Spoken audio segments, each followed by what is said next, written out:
Shalom mes chers amis, voici la pensée divine numéro 300. Préserve encore sa vie. 1 Samuel le chapitre 26. David épargne encore la vie de Saül, qui est encore venu le pourchasser pour le tuer. Cette fois-ci, ça se passe dans le désert de Ziph, sur la colline de Aquila. La dernière fois, lorsque nous en avons parlé, c'était dans le désert d'En-Gedi. 1 Samuel 24, le verset 2. Je note que Saül dormait au milieu du camp. C'est important cette description, cher ami. Saül dormait au milieu du camp et il était entouré par le peuple, c'est-à-dire par 3000 hommes d'élite. Le verset 2 dit ceci.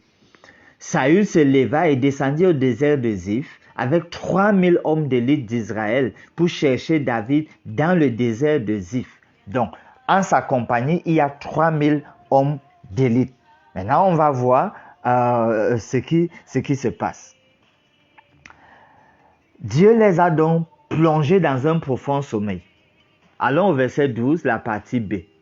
Il est dit, car ils dormaient tous d'un profond sommeil dans lequel l'Éternel les avait plongés.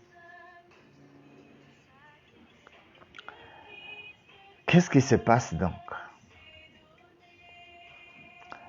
Le fait que Dieu les a plongés, tous les 3000 hommes d'élite, y compris Saül, dans un profond sommeil, cela permettait à David d'aller prendre la lance et la cruche d'eau de Saül qui était à son chevet.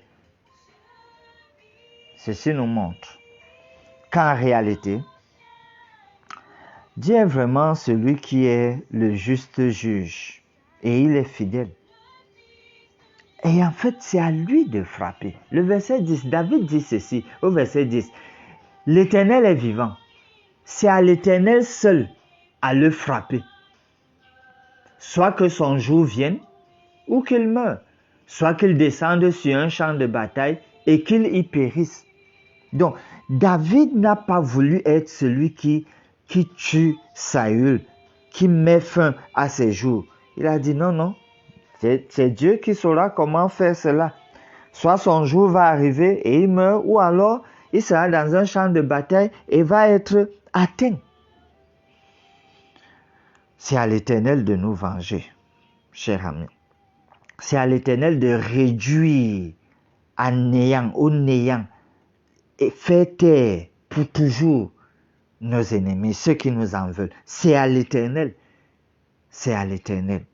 Apprenons donc à lui faire confiance et à nous attendre à lui. Prions.